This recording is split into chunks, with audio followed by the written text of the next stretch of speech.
Boa noite a todos vocês. Aqui meu companheiro, vem dar um oi aqui. Dá um oi, Bento. Fala oi, galera. Boa noite, pessoal, tudo bem com vocês? Mais um dia de bate-papo. O Bento está querendo aparecer aqui. E hoje, terça-feira, dia 28 de abril. Hoje nosso convidado, nada mais, nada menos do que o William Capita, e vai contar um pouquinho da história pra gente, vai contar um pouquinho de tudo que ele tem feito. Até esqueci meu óculos, mas vamos lá, pessoal, ele já tá por aí.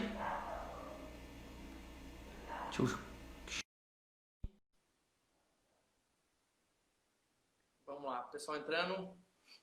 Oi, carinho, tudo bem? Fala, Capita, tudo bem? Boa noite.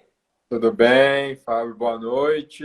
É um prazer estar aqui, batendo esse papo contigo. Espero que seja aí bem proveitoso para todo mundo que participar. Muitíssimo obrigado por aceitar nosso convite aí. A gente já vem conversando, já passei para você algumas informações, mas o projeto aqui Itapeva, na verdade, esse bate-papo é para toda a juventude, toda a molecada que jogam bola, participam do nosso projeto, né? Entender um pouquinho, porque você é um ídolo para todos nós, mas entender um pouquinho da sua vida, um pouquinho da sua caminhada, e nós temos certeza que tem muita história para nos contar aí.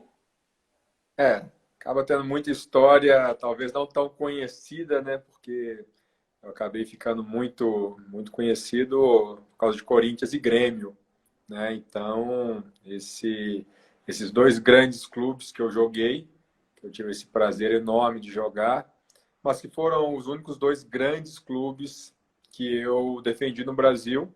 Na verdade, eu joguei só no Brasil, então, assim, a maior parte da minha carreira eu joguei em equipe pequena, que é uma realidade da maioria dos atletas, né? Então, eu comecei pequeno também, em BH, sou mineiro. Você é de BH mesmo? De BH mesmo. Fiz um teste no América Mineiro, e na escolinha, e passei e comecei ali a minha caminhada, né, na tentativa de realizar esse sonho de ser atleta profissional. Mas exige demais, né? Exige demais. Quando a gente é criança, a gente idealiza, a gente sonha, sem sequer ter noção de como a gente tem que se esforçar, de como a gente tem que abrir mão de muita coisa para ir atrás desse sonho, sem ter a certeza que esse sonho vai se concretizar, né? É muito investimento para pouca certeza de que esse investimento vai trazer aquele retorno tão almejado, não só, muitas vezes, pela criança, né? Mas também pelos pais da criança. Toda a família, né? Toda a família. Exato. Então, olha, acredito... não deu nem 5 minutos de conversa e você já está passando uma lição maravilhosa para todos nós aí. Isso, com certeza, é um dos valores que a gente busca, sabe, nesse bate-papo. Porque muitos meninos estão te acompanhando aí. Eu estou vendo que está entrando bastante gente do nosso projeto. E óbvio, como qualquer criança, só enxerga o lado bom das coisas, né? Essa pureza de criança, de jovens, ainda não tem a consciência do quão árduo é a caminhada, né?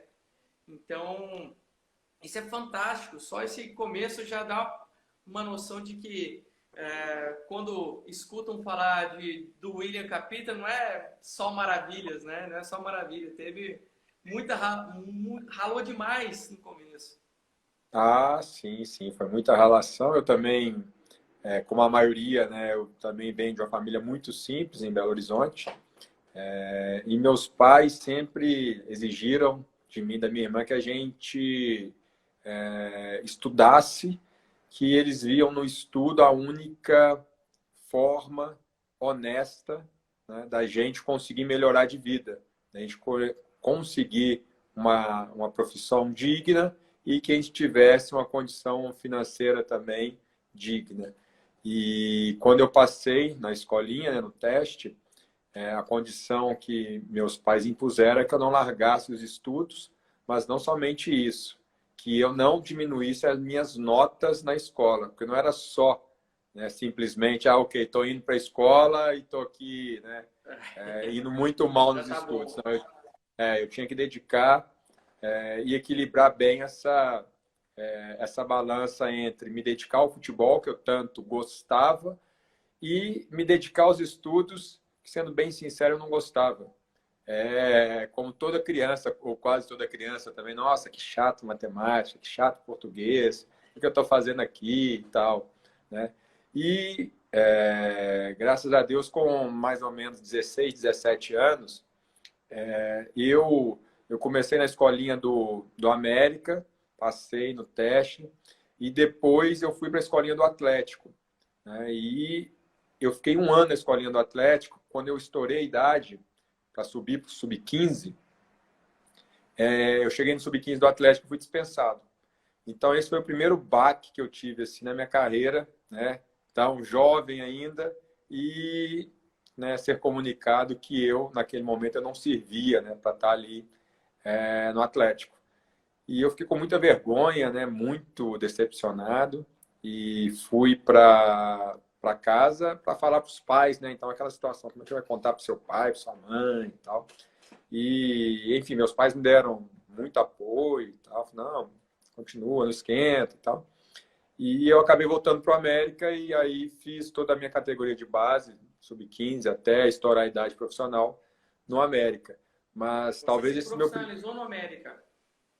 Então, na verdade, a minha carteira profissional, primeiro contrato que eu fiz é em nome de uma equipe pequena, na verdade nem existe mais, era uma equipe que em Belo Horizonte era dona do estádio que hoje principalmente joga o Atlético, mas é do América, que é o estádio Independência, o Horto. E aí o que aconteceu foi que o América me emprestou para esse time quando eu estourei a idade, mas esse time que assinou a minha carteira profissional. Então, minha primeira carteira como profissional é do 7 de setembro, que é o nome 7 de desse time. setembro. Perfeito. Né? E foi um time que na década de 50 fez um certo sucesso, mas depois, enfim, foi caindo no esquecimento. E esse time foi reativado bem na época que eu tinha estourado a idade, e aí a América me emprestou. Mas esse baque, logo aos 15 anos, 14 para 15 anos, me fez colocar em perspectiva se eu tinha de fato capacidade, né, técnica, talento, para ser mesmo jogador profissional, né, que pudesse ter uma carreira que me realizasse profissionalmente e que tivesse também um ganho financeiro razoável. Então, isso me fez pensar assim, bom, se eu não sou tão bom, talvez eu não vá dar certo. Então, eu tenho mais do que nunca que ter um plano B. E o plano B era o que, para minha família, sempre foi, quando eu era pequeno, o plano A, né? Que ninguém imaginava assim, vai ser jogador profissional? Ok, né? Me deram esse apoio para tentar, mas assim, eles sabiam que era muito difícil, né? Então, eu com 16 para 17 anos, eu ainda continuava estudando, obviamente, já comecei a estudar à noite por causa do futebol, já treinava de manhã e de tarde, então já era uma rotina mais pesada, ter que sair de 2 treinos e ir para casa, pegar ônibus, 2 ônibus, chegar no colégio à noite, ainda ter ânimo para estudar, mas eu já tinha essa consciência que eu precisava me dedicar ainda aos estudos, porque eu não via no futebol eu não tinha no futebol essa certeza toda. Né? Certeza. E o E, e estudo, na a... verdade, a gente acredita, bom, eu acredito também, né? Eu acho que você tem a mesma mentalidade. Os estudos jamais poderiam ser segundo plano, plano B, né? Jamais, Exatamente, jamais. é isso Eu mesmo. acho que nisso um pouco, obviamente que isso é um pouco cultural, né, do Brasil, de ser o país de futebol, que todo aquele renome todo, que todo mundo deixa de fazer o básico, que é a educação, né? Aí eles largam, abandonam para se dedicar, mas esquecem de que é uma incerteza muito grande, que é exatamente o que você falou, né? Deixa eu perguntar uma coisa para você. Você comentou aí, né, que com 14, 15 anos você teve o seu primeiro baque aí, uma primeira decepção que você colocou aí, e você tinha um pouco daquele receio de chegar em casa e contar para os pais que você tinha sido dispensável, né? E, obviamente, eu fui conhecer um pouco mais da sua história aí, e eu vi um trecho que você falava que você não gostava que sua mãe assistisse seus jogos, seus pais assistissem seus jogos, né? Porque você tinha a preocupação de decepcioná-los, alguma coisa. Conta um pouquinho pra gente aí, Foi bem, a minha mãe, né, era mais dona de casa, ela tinha menos tempo, mas o meu pai, às vezes, estava de folga do trabalho e, né, queria assistir, eu não queria que ele fosse, porque justamente eu tinha medo de errar alguma coisa e ficar com vergonha, tipo assim, envergonhar o meu pai, né? E aí, então, eu pedia para eles para não irem e tal, assistir os jogos.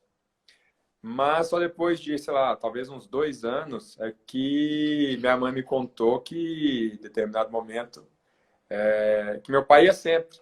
Só que ele ia, ficava calado, não falava com ninguém, assim, que era meu pai, assistia o jogo. Aí acabava o jogo, eu ia pro vestiário, né, tomar banho, trocar de roupa, ele ia embora. E eles não comentavam nada lá em casa, né? Justamente porque eles, Aí para você todos os nunca ficou efeitos, sabendo que eles iam por assistir os jogos. só uns 2 anos depois que minha mãe comentou comigo, acho que eu já estava mais confiante também, mais maduro, né? E aí eu tinha essa. Eles perceberam que eu já estava, digamos assim, preparado para poder sentir essa pressão a mais, né? Porque quando tem pessoas que você conhece, e que você, óbvio, tem uma relação tão umbilical com pai e mãe, irmãos e tudo, você fica, né? Eu pelo menos ficava muito assim preocupado em fazer uma grande apresentação, Uhum. sempre. Mas se eu soubesse que eles estavam lá, estariam lá, essa responsabilidade para mim triplicaria. E é muito ruim você jogar muito tenso, né? Na verdade, isso não te ajuda em nada. Então, mesmo em final de campeonato, se fala muito que você tem que estar até mais relaxado, porque a final em si ela já traz muita tensão, né? Então, você tem mais que desconcentrar um pouco do que concentrar justamente para você não deixar de fazer aquilo que esperam de você. Mas tem essa história assim que é muito engraçada. E sabe o que é engraçado? Quando eu estava vendo esse vídeo, né, sobre você e tudo, e eu como educador, né, eu sou professor, educador do projeto e tudo mais, até me considero mais educador do que exatamente um técnico, né, porque é a nossa função. E eu comecei a analisar, eu parei para pensar, falei, poxa vida, olha que situação. No primeiro momento, eu me vi no seu lugar porque eu também tinha um pouco de receio quando jovem, né? E também fui capitão nas equipes que joguei. E o engraçado é que você teve uma decepção, tinha o receio dos seus pais de assistirem, e você era líder, você era o líder dos times que você passou, você foi o capitão, você foi um comandante pelas suas atitudes, pelo seu comportamento, né? E me fez pensar muito, sabe, nos alunos que a gente tem hoje, né? Que é exatamente o mistério de você desenvolver numa criança, num jovem, de florar nele a liderança, né? Então, eu achei super bacana esse gancho. Eu parei e falei, poxa, como é que um cara que foi líder depois, você vai contar a história, foi capitão com Ronaldo Fenômeno do lado, com Roberto Carlos, com estrelas, né? E na juventude teve um receio da mãe ou pai assistir um jogo, né? Então, Sim. assim, foi bacana, gostei mesmo, gostei e achei super interessante. E me conta uma coisa, no América você já era capitão tudo também, ou não? Desde a base? Em algumas categorias, sim. Eu olhando assim para trás até essa relação da situação de ser capitão, primeiro que eu nunca busquei ser capitão. Isso aí nunca foi uma coisa assim que eu almejasse.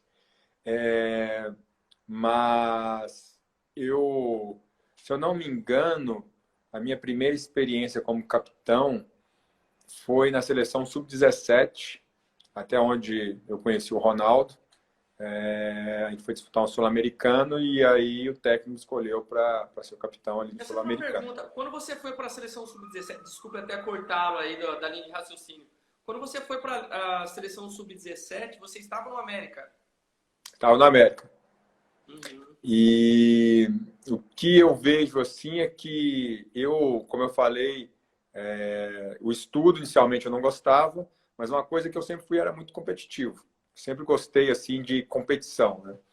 E principalmente matemática, como tem muitos problemas, né, resolver problemas e tal, eu gostava de terminar primeiro. Então era uma forma que eu acabava ali competindo e óbvio, tinha que acabar primeiro, tinha que estar certo, né? Não adiantava acabar primeiro e estar errado.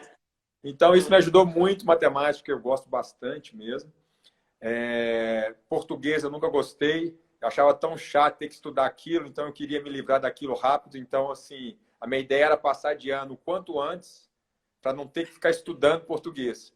Então, acabou que, assim, formas diferentes acabaram me ajudando, né?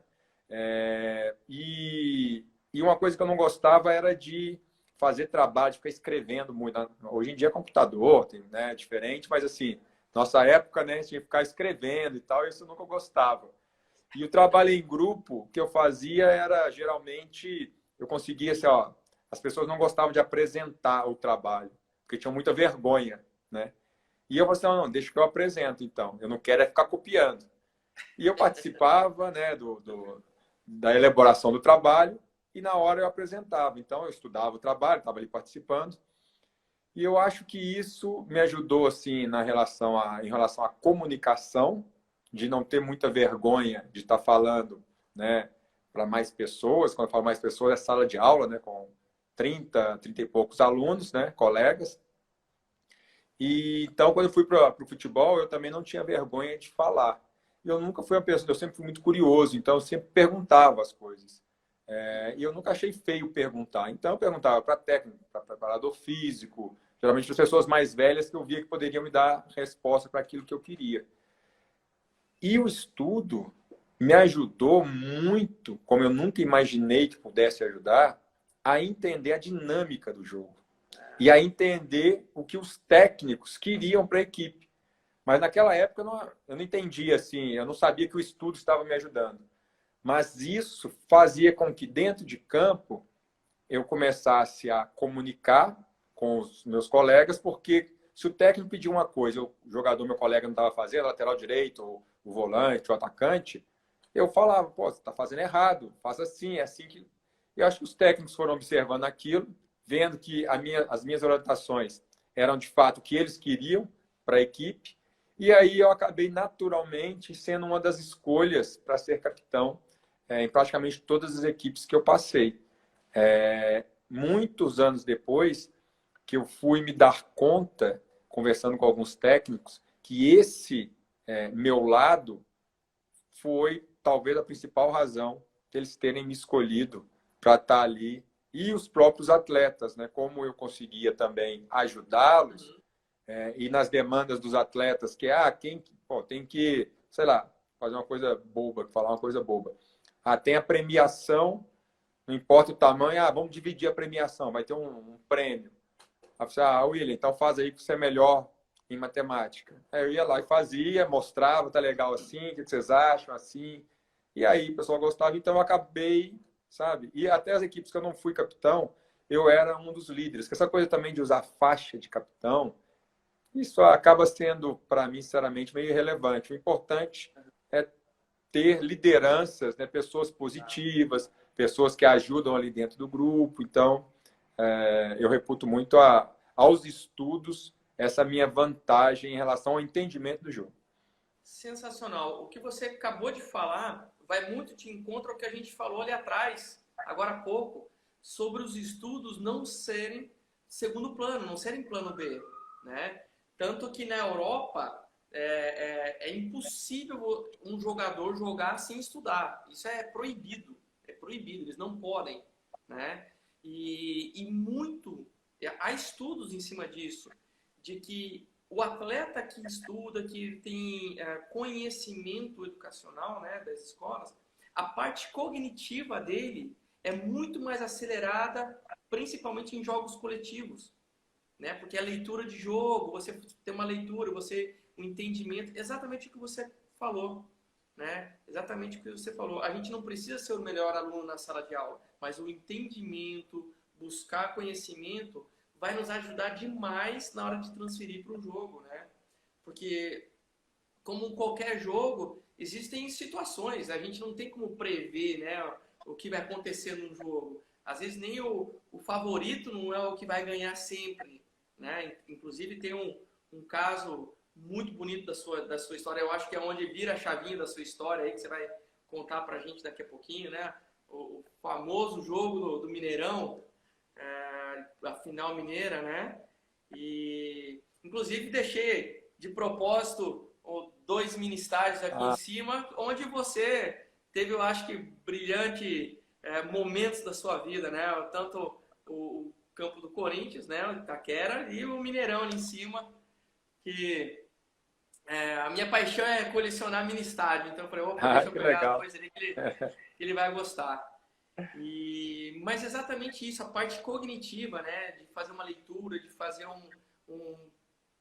ler um jogo, ler um atleta, saber onde que vai, onde que não vai, orientar um companheiro que às vezes está mais nervoso, está mais preocupado. Fantástico, fantástico os pontos que você vem colocando.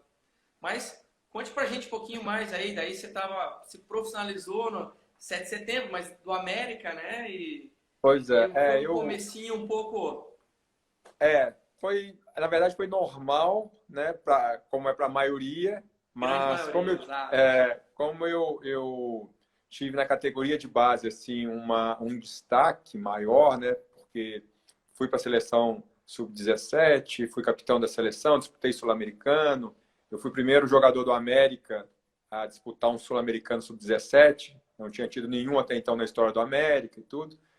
E depois, 2 anos depois, já no sub-20, a gente foi campeão aqui da Taça São Paulo. Então, assim, para a categoria de base foram feitos, né? E eu tive um bom destaque também nessa conquista da Taça São Paulo. No ano seguinte, o América tinha mais de 21 anos que não era campeão mineiro. A gente foi campeão mineiro. Então, havia uma expectativa muito grande da minha parte de que eu iria estar entre os jogadores que iriam para o profissional, né? Só que, voltando um pouquinho, o que aconteceu? Em 2017, em 93, quando eu fui para a seleção, eu disputei o Sul-Americano. A gente foi mal, aquela seleção, infelizmente, não conseguiu nem se classificar para o Mundial. Eu voltei para o América, né? E, enfim, disputei mais um ano como titular no juvenil. Quando eu subi pro sub-20, meu primeiro ano, eu joguei o primeiro semestre e depois o América acabou comprando alguns jogadores de um clube pequeno que existia, e vieram grandes zagueiros, assim, jogadores muito qualificados. E eu acabei perdendo espaço. Então, eu fiquei de meados de 1994 até meados de 95, nem convocado eu era para os jogos. E aquilo, para mim, foi assim um banho de água fria. E exatamente em 94, eu terminei o segundo grau, então concluí. E em 95, meus amigos, assim, já em 94, prestando vestibular, eu acabei prestando também para federal, mas sabia que a chance de passar era remotíssima. E porque os estudos, né, a vida toda em escola pública e os 2 últimos anos em escola pública à noite. E eu ainda peguei escola pública até boa, assim. Mas o que aconteceu foi que não estou tendo chance de jogar. Eu comecei novamente, como aconteceu com 15 anos, eu comecei a olhar o futebol, tá ficando difícil. O futebol não está me dando aquela certeza. E aí, o que eu fiz? Comecei a me preocupar mais com o meu futuro, com o plano B. E aí fui, no ano seguinte, 95, descobri uma entidade que chama AGAP, Associação de Garantia aos Atletas Profissionais de Minas Gerais, que na época era presidida pelo Wilson Piazza, tricampeão, ex-jogador, tricampeão na Copa de 70. E essa entidade, existe até hoje, ela oferece bolsas de estudos para atletas. Então, eu consegui uma bolsa para fazer um pré-vestibular e eles pagariam a minha faculdade se eu passasse, pagariam 70%, 80% da minha faculdade se eu passasse em alguma faculdade privada. E em 95, então, eu jogando e fazendo pré-vestibular, prestei vestibular, passei na PUC para Ciências Contábeis. E aí, falei assim, bom, vou continuar levando a minha vida, porque agora passei na faculdade, né, super alegre, em dezembro assim, de 95. Em janeiro de 96 vem a Taça São Paulo e a gente conquista a Taça São Paulo. Então foram duas alegrias, assim, só para terem uma ideia, minha família é muito grande, família de parte de pai e mãe. Eu tenho, por parte de pai, meu pai, eles eram em 9 irmãos, parte de mãe, 11 irmãos. Então, assim, primos que não acaba mais, né? E eu, da minha família, fui o primeiro a ingressar numa faculdade. Ninguém antes tinha entrado na faculdade. Porque, assim, a gente não tinha condições mesmo. A família toda muito simples, né? Então, eu lembro quando dei a notícia para minha mãe. Na verdade, cheguei lá, meus amigos no bairro já sabiam que eu tinha passado. Aí rasparam a minha cabeça e tal. A minha mãe começou a chorar, sabe? Porque, assim, tamanha emoção dela de ter um filho que tinha entrado numa faculdade. Aquilo pra gente, assim. Então, eu continuei estudando, continuei jogando, mas quando chegou no profissional, aconteceu esse outro banho de água fria, entendeu? Que foi, novamente, assim, o América tinha no seu elenco bons zagueiros e zagueiros da minha idade ou um pouco só mais velho, 1 ano, 2 anos mais velhos. Então, assim, foi difícil mesmo a própria decisão da América. E eles queriam me emprestar para o interior, eu queria continuar estudando. Então, quando surgiu o projeto com o 7 de setembro, que é em Belo Horizonte, eu acabei optando por lá para poder, pensando que no futuro a América me liberaria. Antigamente a lei era diferente, né? O jogador precisava, para jogar em outros clubes, precisava da anuência, da concordância, né, de quem detinha o seu passe, era o dono, né, do seu passe. E hoje em dia não existe mais isso, acabou o contrato, você está livre. Naquela época não era assim. Então, eu achava que aceitando o 7 de setembro, eu iria, no final do ano, a América iria me liberar, iria me dar o passe, que era o termo que a gente usava. Só que a gente foi campeão da terceira divisão do Campeonato Mineiro. Eu tive também um bom destaque. E aí eles me prometeram que no ano seguinte eu estaria no grupo dos profissionais do América, no principal. O que não aconteceu novamente. Eu continuei no 7 de setembro, me reemprestaram. O América não pagava os salários, era obrigação do América pagar. Então, em 97, eu tive uma experiência muito difícil, que foi, eu já estava na faculdade, o América tinha que pagar, o salário era R$ 200 na época. Na época, o dólar estava parelho com o real, então, fazendo, né, proporcionalmente, hoje o dólar está 5,50, vai, então, eu ganhava aí R$ 1.100, né, o salário mínimo, né, ali, para jogar, e o América não pagava. E eu queria, assim, eu não podia ficar dependendo dos meus pais, já estava com 20 para 21 anos e tudo. E aí, o que aconteceu? Férias de julho da faculdade, uma amiga me convida para fazer um estágio no Banco do Brasil, menina da minha sala. E aí, meu apelido na faculdade é Preto. Eu falei, Preto, vai ter esse estágio, vamos fazer e tal, tá de férias, ganhar um dinheiro. Eu, dinheiro, né? Tô precisando, vamos. Tava treinando, o 7 de setembro treinava só à tarde. Então, eu saía do treino e ia para o estágio. E o estágio era para ser de 8 a 11h40, só que estagiário trabalha enquanto tiver trabalho, né? E o normal era sair de lá 1h da manhã. Eu ganhava nesse estágio R$ 400. Quer dizer, era o dobro do que o América, né, deveria me pagar e não pagava. E aí eu pensei, nossa, eu não posso abrir mão desse dinheiro. E aí o que eu fiz? Olhei lá na PUC, consegui transferir minha faculdade para de manhã. E aí eu fiquei fazendo faculdade de manhã, treinando à tarde, fazendo estágio à noite. Tudo isso para não abrir mão de nada, né? Então eu queria continuar com o sonho do futebol. Eu precisava me sustentar, não dava para ficar dependendo do meu pai. E eu também acreditava que o futebol ainda era uma aposta muito grande, eu não queria abrir mão do plano B, que era ainda os estudos. Então, eu fiquei nessa batida por 8 meses. E assim, foi muito bom, porque a gente conseguiu ainda ganhar o Campeonato Mineiro, eu ainda tive um destaque. Eu fico imaginando se eu não tivesse nessa rotina louca, né? Porque eu poderia descansar, eu poderia então me recuperar e estar melhor nos treinamentos, né?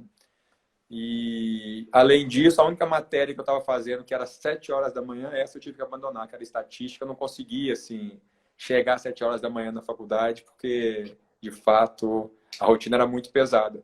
Mas isso para exemplificar que também que a vida não é fácil, né? Você tem que fazer sacrifícios, se você quer alcançar o seu sonho. Muitas vezes o sonho ainda vem de outras formas. Mas aí, 7 de setembro, eu fui para Ipatinga, eu fui para Francana, Joinville. E em 2004, eu estava no Joinville, fazendo faculdade também. Consegui transferir para lá, porque eu saí da PUC, transferi para a universidade na cidade de Ipatinga, depois transferi para Joinville. E se eu estudasse em Joinville 2 anos, eu me formaria. Então, assim, em 2004, eu joguei em Joinville em 2003, 2004. Em 2004, eu consegui fazer a transferência para a faculdade de lá. E eu estava muito contente e focado, determinado a ficar no Joinville, mais no ano seguinte para terminar a faculdade, além de ser uma cidade maravilhosa, um clube também muito assim, muito simpático. Só que o Joinville foi muito mal. Eu, profissionalmente, foi o meu pior ano. Assim, eu machuquei, tive uma pubalgia, precisava de operar, o clube achava que eu não precisava de operar, briguei com o clube, assim, briguei, É horrível, é horrível. me desentendi com o clube, operei por conta própria, me recuperei por conta própria e decidi largar o futebol. Isso em 2004. Então, estou falando de 16 anos atrás, eu estava com 28 anos. E decidi largar porque eu sabia que o futebol, de fato, sempre tinha seus altos e baixos, né? Eu passei por isso desde os 15 anos. E eu sabia também que o futebol, já tinha entendido que o futebol não é para todos. Muitos tentam, e eu já estava até satisfeito assim com o que eu tinha alcançado, que era vários amigos, que era conhecer algumas cidades que eu nunca imaginava que eu ia conhecer países, inclusive, porque eu fui com a seleção sub-17 e sub-18, e depois, né, viajar para Colômbia, viajar para Itália. Então, assim, eu tive essa experiência muito positiva, e a minha ideia era largar o futebol e dedicar aos estudos. Só que em 2005 eu queria disputar meu último campeonato para ver se eu estava 100% recuperado da lesão do pubis. E, além disso, também juntar mais um dinheirinho, né? Porque a minha ideia era morar fora, estudar um idioma e voltar para Joinville para poder estudar auditoria. E em 2005 acontece essa virada que você falou, que foi a gente, um time pequeno, né, Ipatinga, conseguir chegar à final do Campeonato Mineiro, que já era para a gente um feito. E a gente enfrentou o Cruzeiro, né, em 2 jogos. O primeiro jogo, o Ipatinga, a gente empatou. E o Cruzeiro jogava por um empate, o segundo jogo, para ser tricampeão mineiro e invicto, porque ele não tinha perdido nenhum jogo na competição.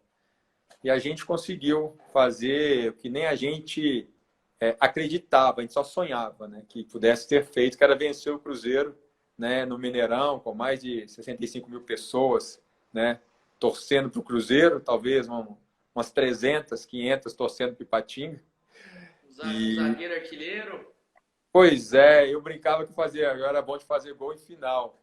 Mas isso é ruim, porque você tem que estar sempre chegando em final, né? Então você faz poucos gols, né? Mas aí eu fiz o único gol que eu fiz nessa competição, foi exatamente na final. A gente ganhou de 2-1 do Cruzeiro. E ali todos naquele grupo foram muito valorizados.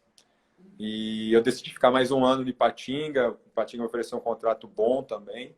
Tive algumas propostas para sair para time melhor, time maior, mas achei que para minha carreira não seria o ideal, porque provavelmente eu iria para não jogar, para ficar no banco.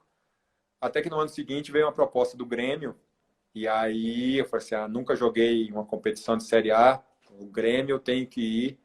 Só que o Grêmio estava vindo da Série B, né? Então também, assim, o Grêmio estava passando por dificuldades financeiras, estava se reconstruindo, e eu cheguei no Grêmio e encontrei profissionais tanto da parte da comissão técnica quanto dos jogadores, caras muito dedicados, muito obstinados, e uma diretoria também com uma capacidade de gestão, de administração muito boa.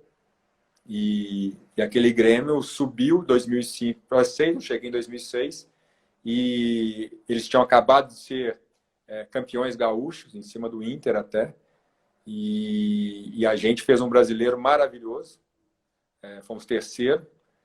No ano seguinte, fomos bicampeões gaúchos, fomos até a final da Libertadores, com um time que a gente fala bem limitado tecnicamente, mas com uma vontade de vencer que pouco se encontra aí em grupos, e por isso a gente chegou até a final, perdemos para o Boca, mas eu falo, encho a boca para falar que sou vice-campeão da Libertadores, porque o que a gente fez, os jogos que a gente fez, esses foram jogos memoráveis. E no final do ano, o time acabou assim, passando por uma reformulação. Eu tinha mais um ano de contrato com o Grêmio. O Mano Menezes foi para o Corinthians e pediu minha contratação. E o universo conspirou a favor, né? Porque o Corinthians tinha vendido um jogador para o Grêmio na década de... Quer dizer, no início, final de 90, acho que 99, 2000, mas o Grêmio não pagou. E essa dívida foi rolando, foi para a justiça, e justamente em 2007, no final do ano, estourou que o Corinthians tinha que pagar o Grêmio tinha que pagar o Corinthians de qualquer jeito. E aí, como o Mano queria minha contratação, o Corinthians foi e fez essa proposta para o Grêmio, enfim, eles deram um jeito lá, e a minha posição inicialmente não era ir para o Corinthians, porque o Corinthians estava muito confuso fora de campo, não por causa do rebaixamento, mas se falava muito na época, era só corrupção dentro do Corinthians, Polícia Federal, nota fria, nossa, estava muito complexo. E eu imaginando a torcida do Corinthians, que é super participativa nos bons e nos maus momentos, mas também que por ser assim cobra demais, né? Vários episódios, invasão em CT e tal.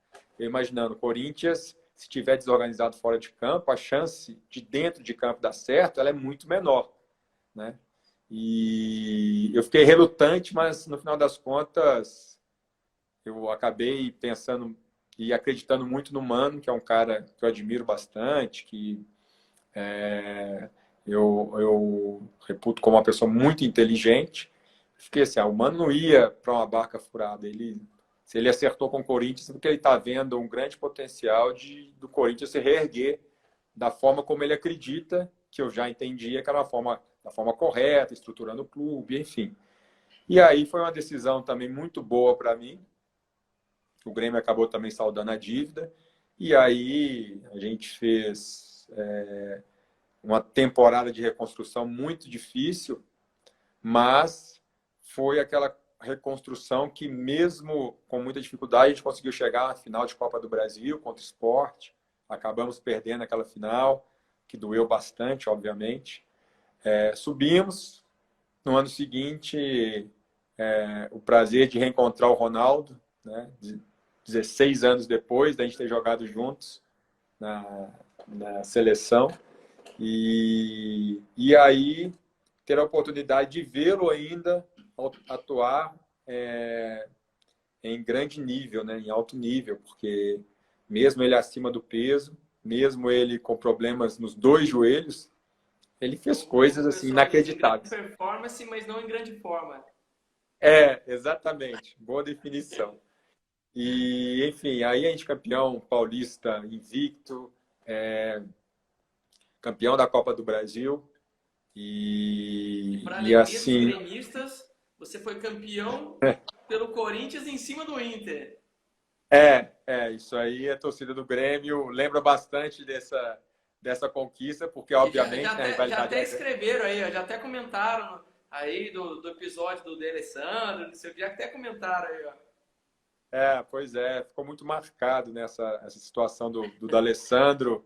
Na verdade, foi expulso e quis levar alguém junto, né? E aí acabou me escolhendo e eu não entrei na pilha dele. Um grande profissional, cara que joga muita bola, ídolo lá no Inter, merecidamente.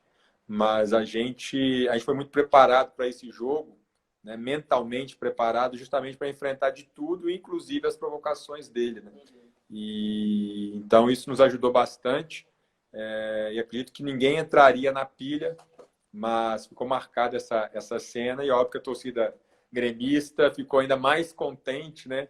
Porque de fato eles têm uma implicância, uma birra muito grande com o D'Alessandro, obviamente, né? Ídolo de um tem que ser odiado pelo outro, né? Pelo outro. E eu acabei decidindo assim encerrar minha carreira. Eu pensava muito, como eu joguei muito tempo em time pequeno, eu sempre imaginei, se pudesse, eu ia parar em time grande. E o Corinthians, eu acreditava que a gente pudesse ser campeão da Libertadores em 2010, isso acabou não acontecendo. Mas, assim, eu já tinha tomado a minha decisão de parar em 2010 porque é muito desgastante a vida de jogador. Mesmo o jogador de alto nível, que você tem o Henrique está comentando aí que eu fiquei com medo dele. Eu tenho medo, Não, digamos, eu ia eu tenho deixar medo você dos baixinhos, né? complementar. Eu ia deixar você complementar, porque é óbvio que o corneta ia aparecer, né? A cornetada ia aparecer. Ainda não comentei nada sobre o Henrique e tal, mas eu já vou falar dele, já vou falar. A gente aborda desse cidadão daqui a pouco. Mas eu já tinha decidido parar assim, em 2009. Isso começou a ficar muito forte na minha cabeça, justamente porque a vida de um atleta profissional de alta performance, ela te exige, na verdade, a vida de atleta te exige você estar sempre aonde te oferecerem um bom contrato, né? Então você fica muito longe dos familiares. Quando eu falo bom contrato, às vezes é 2.000, 3.000 reais, porque às vezes é o único contrato que te oferecem, você tem que ir. E às vezes a estrutura é ruim, às vezes não te pagam, mas a vida de futebol de jogador é assim. Então eu achava que seria melhor parar em equipe grande e em 2010, de fato, eu acabei mantendo essa decisão porque o desgaste psicológico é muito grande, a cobrança é muito grande. Como eu te falei, ser capitão nunca foi uma coisa que eu tenha desejado e escolhido, porque vem com muitas responsabilidades a mais, né? Você, além de jogar, você tem que ser o exemplo. O ser humano é feito de erros e acertos, mas os erros dos líderes, eles tem-se menos tolerância com os A líderes que erram, visibilidade é né? maior, né? A visibilidade do líder é maior e, Exato. consequentemente, Você toma mais toma as maiores decisões. pedradas. Você toma mais decisões, então, assim, esse tipo de situação, esse ônus, ele vem junto. E eu, assim, muita gente fala, você parou cedo, poderia ter jogado mais e tal. Eu falei assim, bom, eu acredito que eu parei numa idade boa, e 34 anos, e eu fui fazer outras coisas que eram justamente coisas que eu não tinha feito. Eu nunca joguei fora do Brasil, eu queria conhecer mais países, eu queria aprender o idioma inglês. Então eu fui estudar e eu vejo assim, meu pai sempre falou isso, que conhecimento não ocupa lugar. Hoje eu estou ficando mais velho, eu acho que ocupa sim, eu estou discordando dele, porque eu esqueço de algumas coisas, eu falo assim, pô, mas meu pai falava que não ocupava lugar, estou achando que está ocupando. É difícil Mas aprender assim, outra língua depois de velho, né? Mais velho. mas assim, sabe que a minha experiência ela foi tão fantástica, imagina, eu fui fazer intercâmbio com 34 para 35 anos, convivendo com pessoas jovens que em média de 21 anos, 20 anos, sabe? Mas eu estava tão feliz realizando aquele sonho, que eu tinha essa vontade também quando era moleque, que eu não os via como muito mais jovens, e eles não me viam como muito mais velhos que eles. Então, assim, teve uma sinergia tão grande, e eu morava numa residência estudantil em Londres, Eu tinha o meu próprio quarto, meu próprio banheiro, eram 5 quartos e 5 banheiros, e a gente dividia a cozinha. E todo molecada. E eles fumavam. E eu nunca gostei de cigarro. E era proibido fumar lá. Só que o que eles faziam? Moleque arruma jeito para tudo, né? Eles fechavam a janela, lá tinha detector de fumaça, eles vedaram o detector de fumaça com plástico, e eles sempre me chamavam, quando eles iam lá fumar, né, conversar, eles batiam no meu quarto, ah, William, vamos para lá e tal, conversar e tudo. E era bom pro meu inglês, né? Eu estar ali no meio era legal. Só que tinha que ficar com eles lá, eles fumando, aquele cheio de cigarro, e eu era que falava pior inglês. E eles tiravam muito sarro de mim, mas muito sarro. Até que um mês depois, coisa de Facebook, eles, tá, vou te adicionar aqui no Facebook, tudo bem e tal, qual que é o seu nome? E aí eles começaram a olhar, normal, aí, mas você joga futebol? Eu falei assim, jogava e tal. Eles foram olhando, não, mas peraí, você jogou com o Ronaldo? Você jogou com... Você é famoso no Brasil? E aí, assim, ficou essa coisa engraçada. Mas como ele, porque eu não falei, né? Quando eu cheguei lá, eu não falei para ninguém. Então, justamente para não ter um distanciamento, né? Um olhar, nossa, esse cara é uma celebridade e tal. Nunca me vi assim. E aí, Deixa eu cortar você, uma curiosidade. Deixa eu tá. cortar.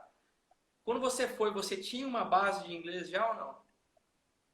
Ou pequena? Ó, não, mas muito pequena, muito pequena. De ser curioso. Eu fiz meu primeiro vestibular na Federal, que eu falei, em 20 questões, eu acertei acho que 4. Sabe? Era muito fraco, porque de inglês, eu tive professores muito fracos também, infelizmente, na rede pública. E aí eu ganhei uma bolsa para fazer um curso de inglês. Aí eu comecei a fazer. Mas quando eu passei no vestibular, né, passei na PUC, eu não tinha mais tempo para conciliar. Então eu fiz um curso de inglês mais ou menos de, um ano.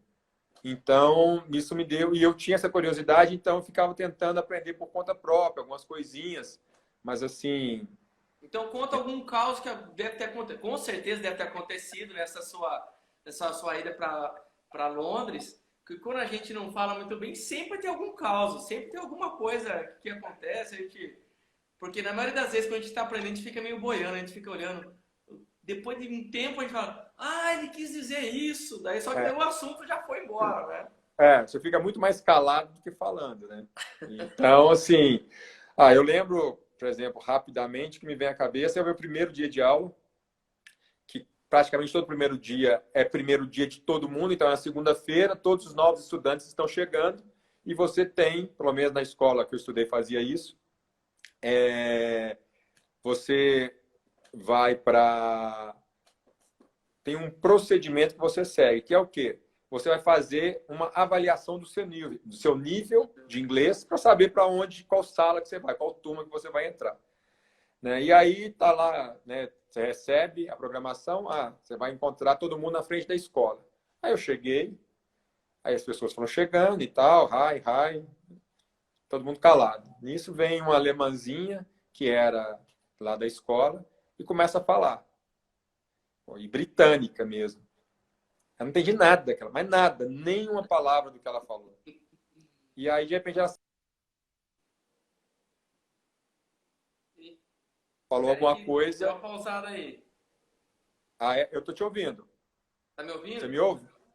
Agora sim, voltou normal. Tá. Parou na E aí alemãzinha mundo... ali, parou na alemãzinha.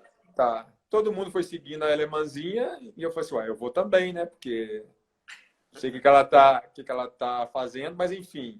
E aí eu fui e me dei conta que era essa coisa desse procedimento, entendeu? Só que as pessoas da escola, o staff da escola, eles me conheciam. Assim, eles me conheciam, eles sabiam o porquê que eu estava lá. Porque quando eu fui, eu fiz uma negociação com o marketing da escola de lá, que eles me deram uma bolsa para estudar lá e eu iria divulgar aqui a escola, aqui no Brasil. Então, assim, sabiam que estava chegando um brasileiro, ex-jogador e tal, com uma certa fama, enfim. Então, o staff sabia. Eu não sabia, que eles só sabiam, né? Então, ninguém também chegou para mim e foi falando. Tanto é que eu fiz conversação, a prova de conversação, de escrita. Aí eu caí numa turma que eu achava a turma muito avançada para mim. Assim, eu entendia pouco. Eu tinha 3 professores.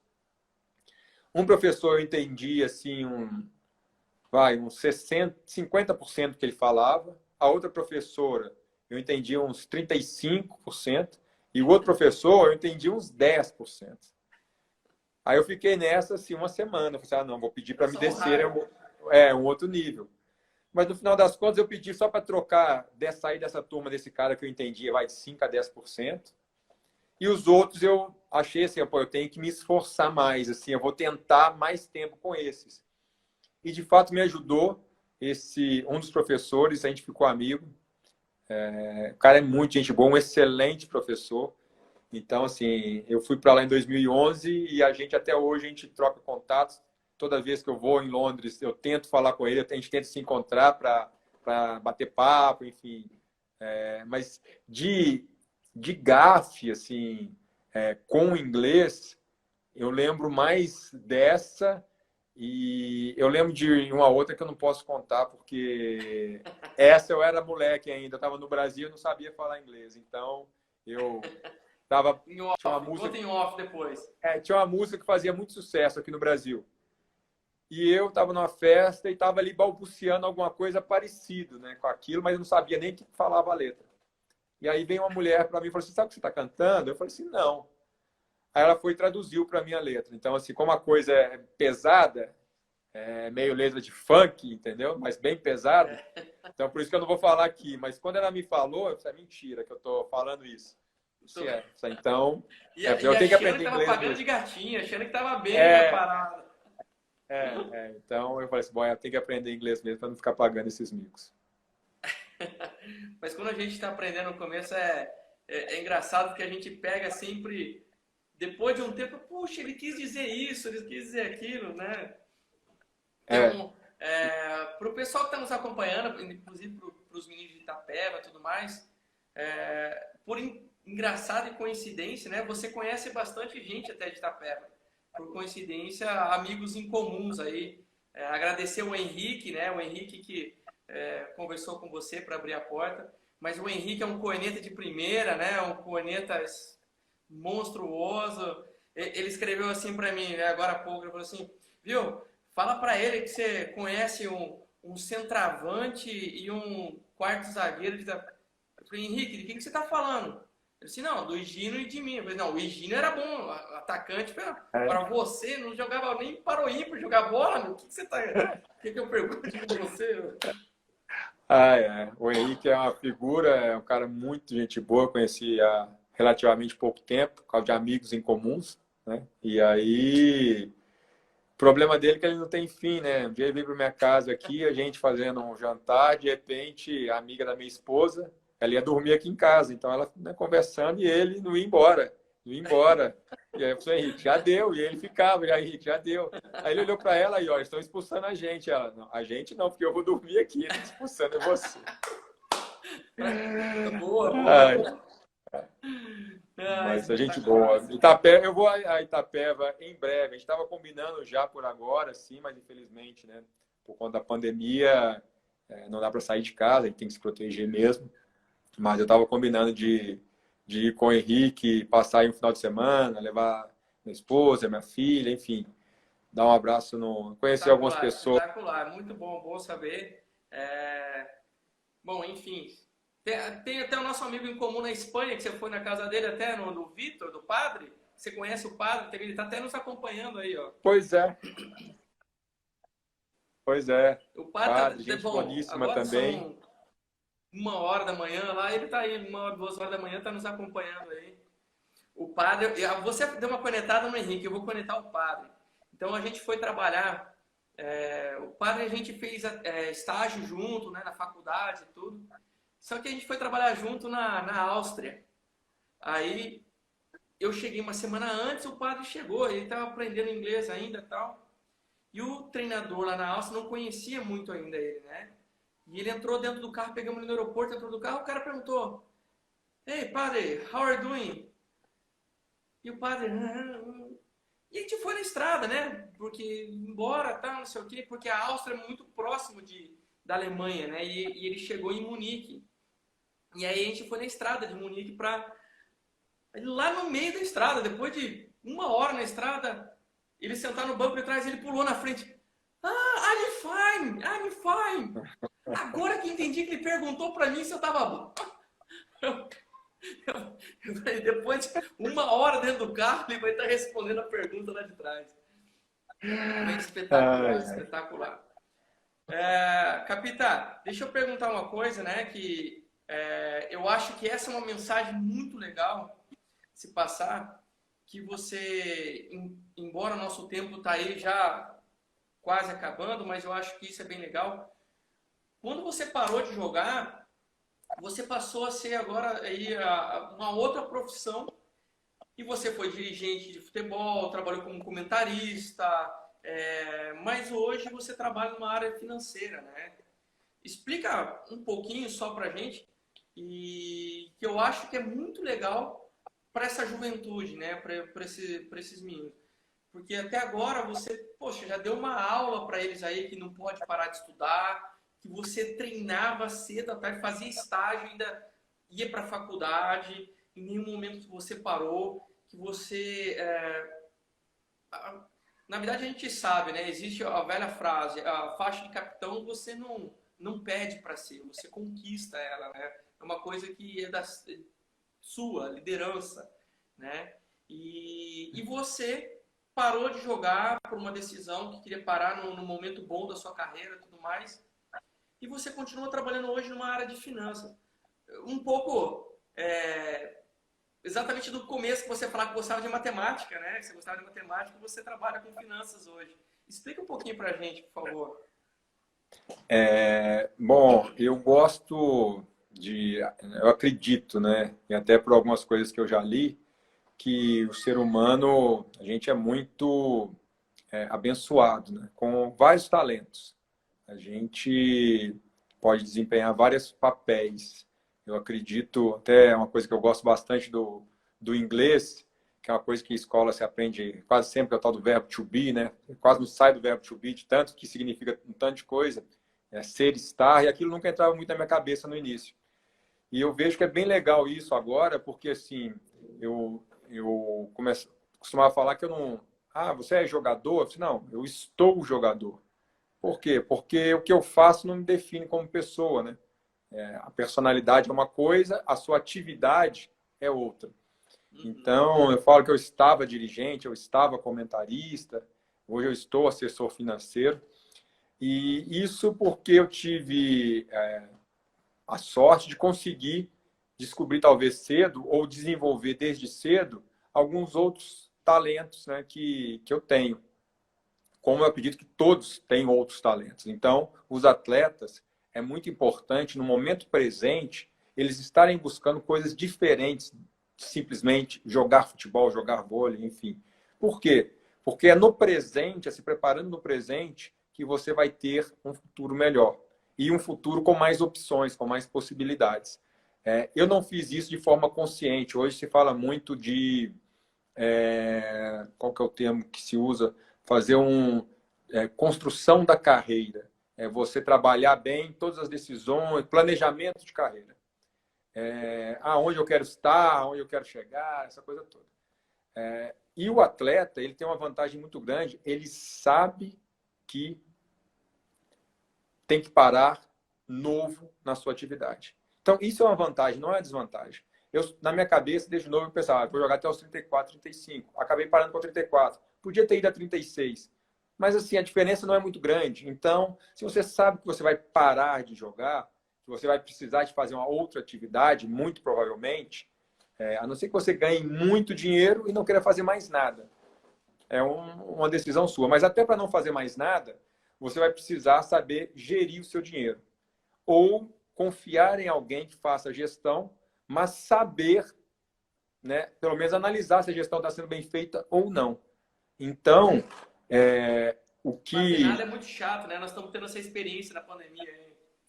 Exatamente, exatamente. Então, assim, o que eu vejo é que as minhas experiências, depois que eu parei de jogar futebol, elas só foram possíveis porque eu, de alguma forma, ainda que não claramente, porque isso acontece também, o que eu vou fazer quando eu parar? Não sei. Mas eu lia bastante quando eu não estava na faculdade, lia assuntos dos mais variados, não só de esporte, muito pelo contrário, eu pegava jornal, a última coisa que eu lia era esporte, quando eu lia. Por quê?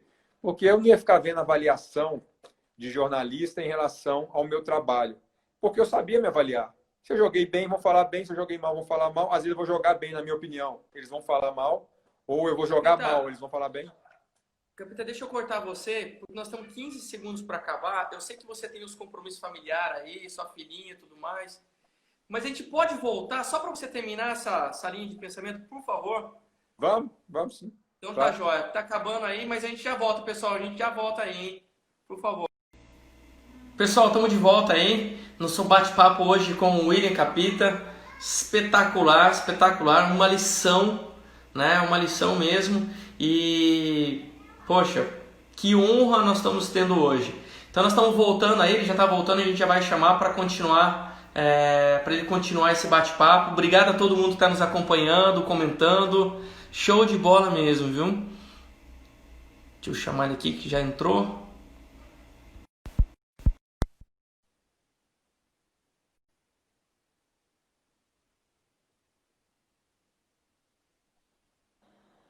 Capita, obrigado por mais alguns minutinhos só para terminar a sua.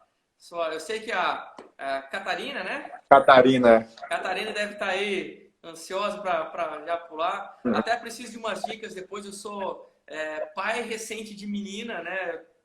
Minha filha Que nasceu legal. faz 8 dias, então eu tenho um Nossa, menino de 4, parabéns. mas uma menina agora de 8 dias. Então, Pô, que legal. cuidar de menina, tamo já ficando branco do lado, né? O meu também aumentou muito depois que ela nasceu, mas graças a Deus só nos dá alegria, de vez em quando algumas preocupações, obviamente, né? Porque, desce daí, não pula, não faz isso e tal. Mas assim, eu Isso é não tenho a sua saúde, isso é experiência, saúde. eu não tenho a experiência que você tem em relação a menino, né? A gente está pensando em ter um segundo filho, vamos ver se vem menino, mas a gente sempre fala, que Deus mandar, com saúde, está Claro, com ótimo, né? A gente certeza. vai amar do mesmo jeito. Mas, assim, o que eu estava falando é que se você se prepara, né, hoje, se você lê, se dá o direito a buscar outros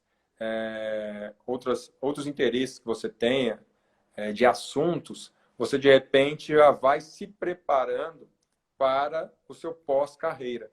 Que a gente nunca sabe, é difícil falar em pós-carreira com 16 anos, né? Tá. 17 anos, mas o pós-carreira pode ser com 20, 21 você tem que parar por causa de uma lesão, né? O futebol, ele também, eu joguei, tenho amigos que joguei, por exemplo, no América, do sub-15 ao sub-20, estava no profissional, teve problema de lesão, logo em seguida teve uma outra lesão muito grave e ele foi obrigado a parar de jogar. Então, o futebol tem ainda por cima esse risco. Então, por isso as pessoas precisam tentar buscar essas alternativas, esses outros conhecimentos, e isso me ajudou demais. Como eu falei, por exemplo, do inglês, eu fui atrás porque era uma vontade minha. É óbvio que cada um tem o seu desejo, vai fazer o que quiser. Mas semana passada, por exemplo, eu tive uma reunião, uma videoconferência, que ela foi 80% em inglês. Então, assim, se eu não tivesse ido estudar, eu não conseguiria participar dessa reunião, né? Isso para ficar em um exemplo. Então, assim, o que eu vejo, eu bato sempre em conhecimento, porque de fato eu acredito que a gente tem que se preocupar com o futuro, sim. Na verdade, não é se preocupar, é pensar que o futuro um dia chega. E se você estiver preparado, ou pelo menos mais bem informado, com mais possibilidades, você vai ter menos dificuldades lá na frente. Você vai Deixa eu ter perguntar possibilidade. Pode perguntar falar. você uma coisa. Você, né, acabou de comentar que, obviamente, que a gente vê, a gente percebe, você é um cara muito lúcido, né, das suas decisões, das suas tomadas de decisões que você teve ao longo da sua carreira, embora as decisões não eram fáceis, obviamente, né, de jogar, de estudar, de correr atrás e tudo mais. A gente sabe que o jogador, quando ele é novo, né, quando está no seu 18, 19, 20, é muita energia, né? Muita energia, ele quer tudo as coisas. mas pouca maturidade, né? Pouca maturidade. E a gente percebe que quando você falando, quando você terminou a sua carreira, você já tinha um plano, você já tinha algumas coisas preparadas, né? Você já estava se preparando para isso. Você acredita que eu sempre defendi a ideia de que os clubes deveriam ensinar inglês obrigatoriamente para os atletas, obrigatoriamente. Até mesmo pensando numa negociação para fora, né? Para um jogador chegar lá e não voltar por ter frustrações, que a gente sabe que existem vários jogadores que bateram e voltaram. Mas você acredita que deveria ter essa orientação para os atletas, não só no profissional, mas ali a partir dos 15 anos, 16, 17 anos, uma orientação de planejamento de carreira? Então, isso é difícil. Assim, eu tenho uma opinião e eu respeito todas as opiniões contrárias. É apenas uma opinião. Os clubes já olham, de certa forma, para o atleta como um produto, né? É uma mercadoria. Só que eu vejo que eles poderiam gerar um valor agregado, né, a esse produto, a essa mercadoria, que é justamente essa coisa, por exemplo, do idioma. A gente, no continente sul-americano, a gente é o único país que fala português. O restante todo fala espanhol, né? E a gente não fala espanhol. E a gente está no dia a dia, né? Óbvio, alguns mais, outros menos, mas eu falo hoje portunhol. Tá? Eu nunca fui para uma escola de espanhol como eu fui de inglês. Mas eu me viro muito bem no portunhol. E eu aprendi porque eu joguei com jogadores sul-americanos e eu buscava ajudá-los em relação ao português e, ao mesmo tempo, eu aprendia o espanhol. Então, isso me ajudou em determinados momentos. Mas eu estava mais velho. Agora, a pessoa que não se comunica bem, ela vai ter muita dificuldade, o atleta, falando especificamente, o atleta que sai e não consegue falar, pelo menos o inglês, um pouco, ele vai ter muita dificuldade de adaptação em qualquer país. Então, essa dificuldade pode abreviar a passagem dele por um clube de futebol e diminuir a possibilidade de sucesso dele.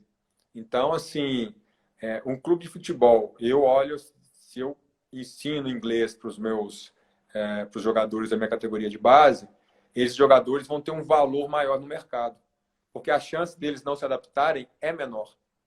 Então, assim, para aqueles que podem investir, e hoje a gente tem essas ferramentas de tecnologia fantásticas, né, na palma da mão, se esforçar para aprender o inglês é uma coisa muito importante. Por quê? Porque é o que hoje você consegue se comunicar com quase todo mundo, principalmente quando você vai jogar fora do seu país. Então, eu vejo que os clubes não têm esse olhar.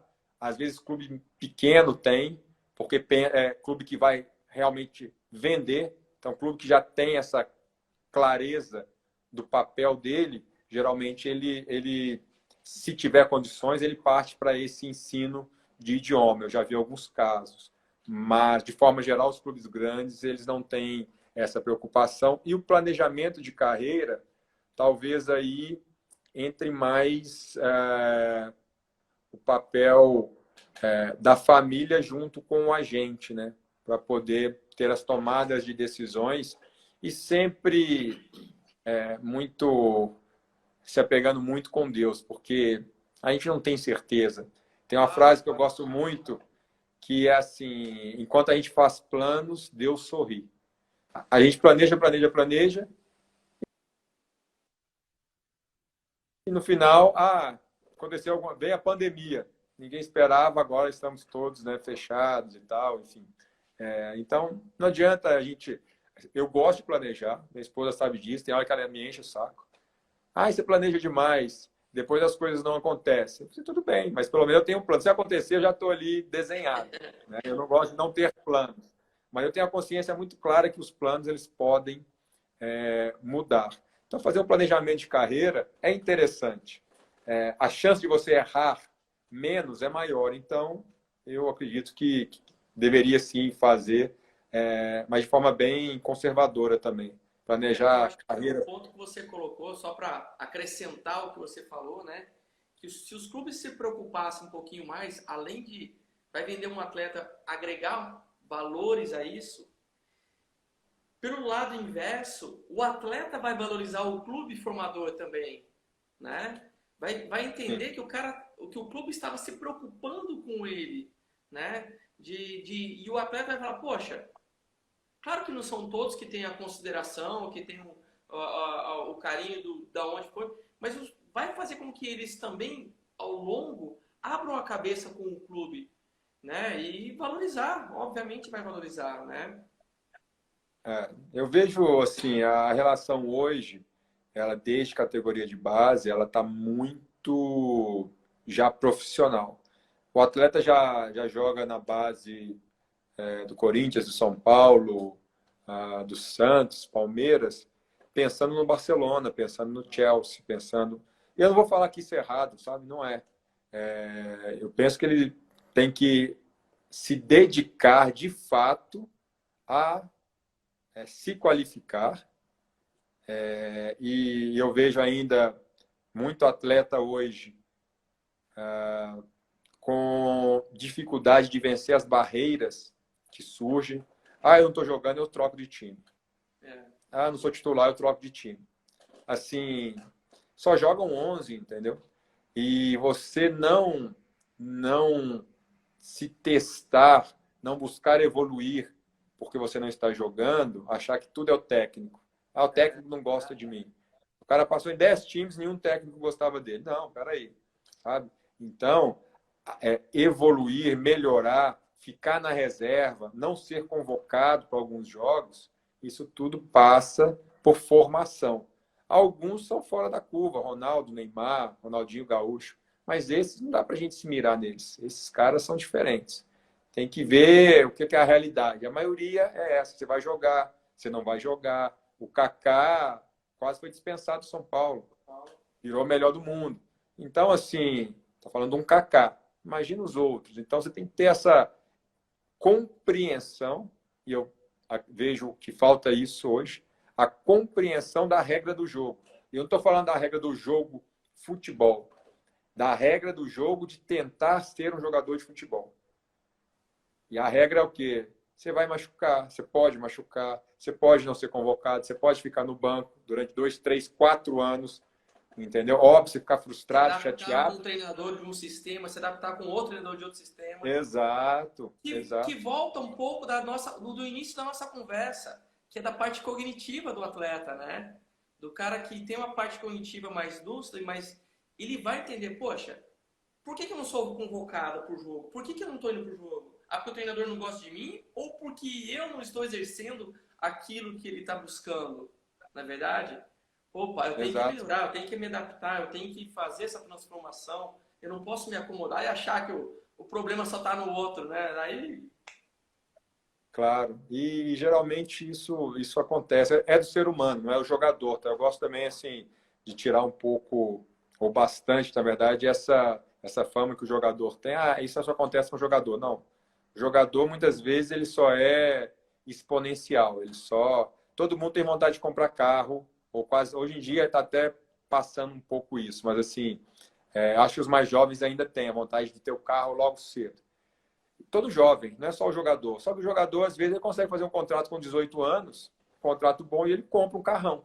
O erro é que ele já compra um carro, às vezes, de 200 mil, está ganhando 5 mil, compra um carro de 200. Né? Então, isso aí não é legal. E aí ele é criticado por isso. Mas um menino de 18 anos, de uma família qualquer, se tivesse condições, ia fazer a mesma coisa. Por quê? É qual da foi o seu idade. primeiro carro? Qual foi o seu primeiro carro? Conta aí. Eu tive um Uno Mille 95 e eu juntei real por real para pagar à vista, porque eu não confiava nos clubes, né? Desde que o América tinha que me pagar em 97 e não pagava, eu vi que não dava para confiar em clube. Então eu tinha que juntar o dinheiro. E aí eu fui juntando tostão por tostão, ou real por real, até ter dinheiro para comprar um carro e para ter o seguro do carro. Né? Porque não adianta, na minha cabeça, como é que eu vou comprar um carro, vou dar quase toda a minha vida ali financeira e não vou ter um seguro. Pô, se batem, se me roubam, eu, né, lá se for, joguei pelo ralo. Então eu fiz as contas, quanto que é o seguro de um carro? E aí eu disse, bom, então eu não posso comprar um Uno 96, eu vou ter que comprar um Uno 95 para poder, que é mais barato, mas para poder pagar O o seguro. dele. E meu carro acabou sendo roubado, só que eu recuperei, mas chegou a ser roubado uma época. Então, assim, são coisas que acontecem, né? Então, fiquei quase 4 anos com o carro, 5 anos com o carro, gostei muito. Foi uma experiência muito boa, meu Ninho. Para terminar aí, você contou do seu pós, né? E hoje você faz uma assessoria financeira para muitos atletas, né? É. Essa assessoria financeira é um pouco de orientação, né, para os atletas, porque muitas vezes eles recebem e acabam não sabendo no que investir, né, no que fazer. E acaba ainda alguns mitos que com orientação, vai tirando isso, na verdade, né? Eu comecei já desde novo a aplicar para a minha vida conceitos da contabilidade, né? Ciências contábeis. Contábeis, as primeiras coisas que a gente aprende é uma coisa chamada balanço patrimonial. Ativo tem que ser igual a passivo. Ativo é seus bens e direitos, passivo é seus deveres e obrigações. Então, assim, o que você ganha tem que ser igual ao que você gasta. Isso de forma bem grosseira, né? Você não pode gastar, você não deve gastar mais do que você ganha. E, na verdade, você não deve gastar nem tudo que você ganha, porque pode acontecer uma emergência. Então, você começa a ver que, não, eu tenho que ter uma reserva porque eu posso ficar desempregado. Eu tenho que ter uma reserva porque eu posso precisar de pagar, às vezes, a franquia do carro porque eu bati meu carro, porque alguém bateu em mim e não tem condições de pagar o conserto do carro. Então, assim, esses conceitos eu fui, primeiro, colocando quando eu ganhava muito pouco, quando eu tinha contratos muito curtos, que eu não tinha certeza se eu ia ter dinheiro, se eu ia ter contrato no segundo semestre. E depois, quando eu comecei a ganhar um pouco melhor, eu fui também levando esses conhecimentos para a minha vida, ou continuando a aplicá-los. E eu percebi nos vestiários que os atletas tinham muita dificuldade em relação aos investimentos. E eu comecei a ajudá-los, dando algumas orientações que eu já sabia, porque, como eu disse, eu lia bastante, essa área financeira me atraiu bastante quando eu aprendi na faculdade.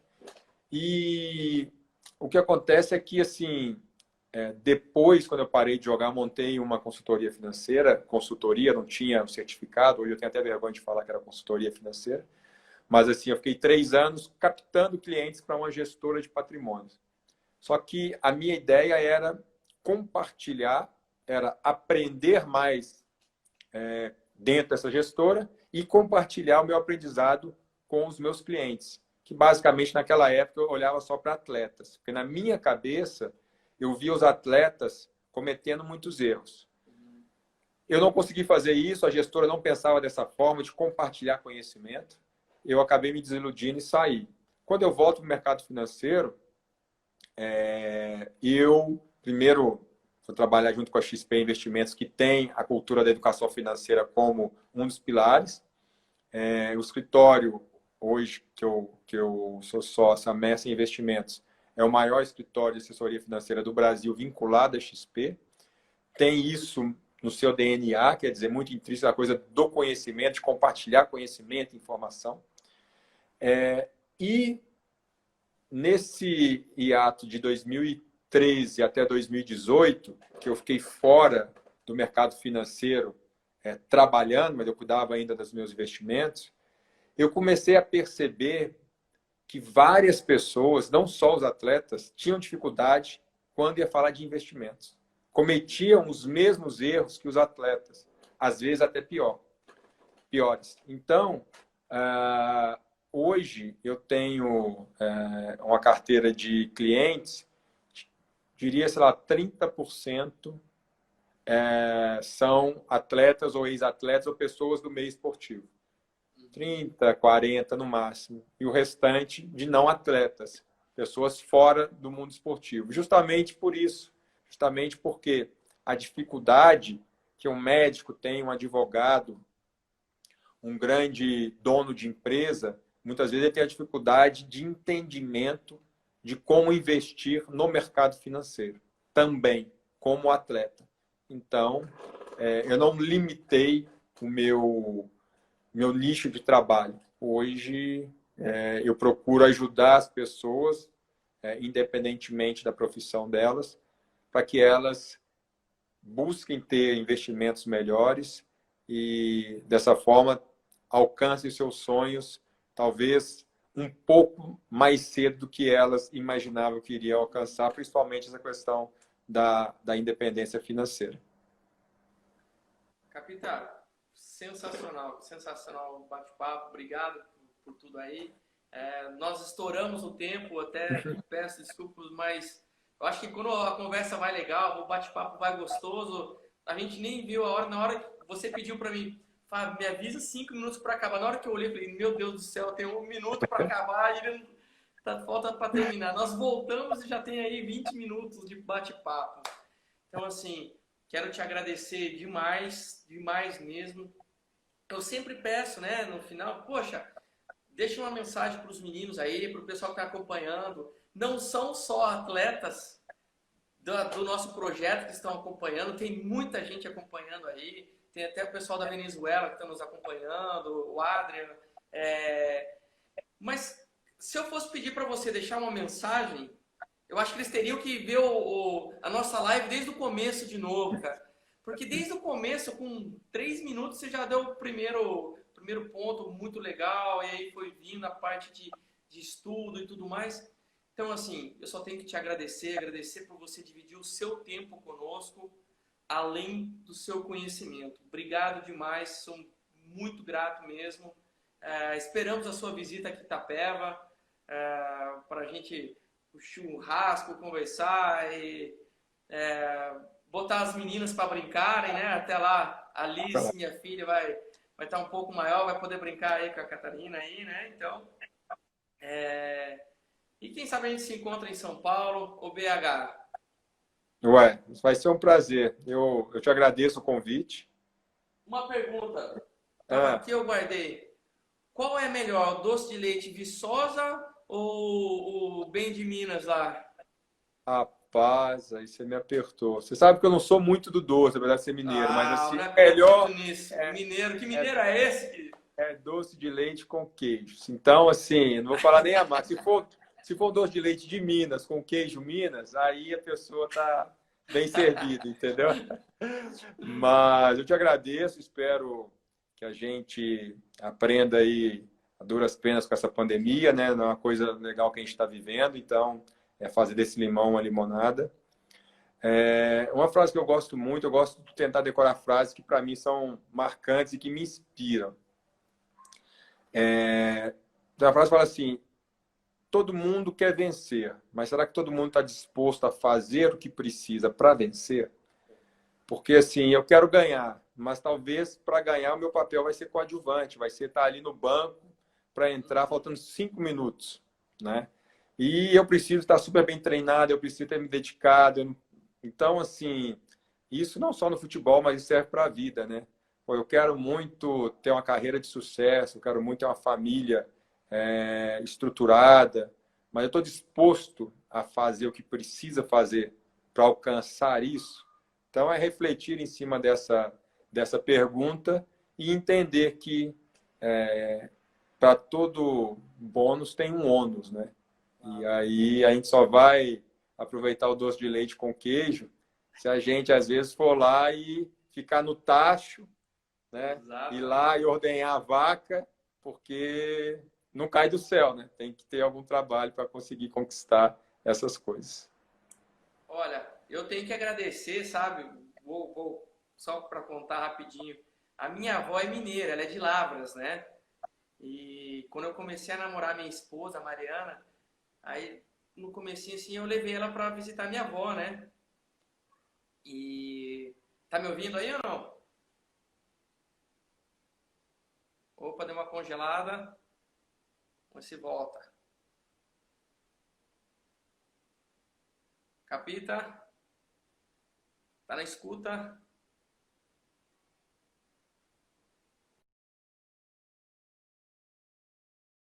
Ó, já aproveitar e mandar um abraço pro pessoal de Consulado Mineiro, o Consulado Mineiro, Consulado Gremista aí, pessoal mandando. Um abraço.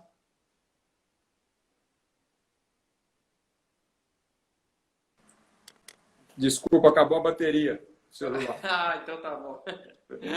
Só pra contar, ilustrar aí o final, eu tava falando que a minha avó é mineira, né? Ela é de Lavras, Uhum. meu pai nasceu em Lavras, tudo. E quando eu comecei a namorar minha esposa, a Mariana, eu fui levar ela para visitar minha avó, né? E a minha avó tinha feito doce de leite.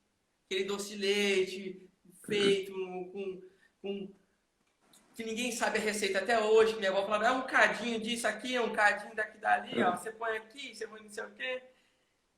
E a Mariana comeu aquele doce de leite que eu falei assim, pronto, conquistei. Conquistei, sou grata à minha avó pelo doce de leite até hoje. Sou casado aqui, tem minha família. Mas amarrou pelo doce de leite. Não tem erro, né? Tira e queda, né? Obrigado mais uma vez, Capita. Imagina, foi um Um prazer. grande abraço, um abraço a toda a sua família aí, viu? Sucesso para você e parabéns pelo projeto também. Espero que você consiga cada vez mais ajudar também esses jovens na busca dos seus sonhos, mas, como você falou, antes de pensar em formar atletas, formar cidadãos, né? Isso é o mais importante. E se de bons cidadãos saírem ainda alguns atletas, a gente vai ganhar em dobro. Com certeza. E fica o convite para conhecer nosso projeto quando vier aqui. Será um prazer. Obrigado ao pessoal que está nos acompanhando aí. Um grande abraço a todos e uma ótima noite, gente. Muitíssimo obrigado. Fico muito Boa noite feliz. a todos. Obrigado.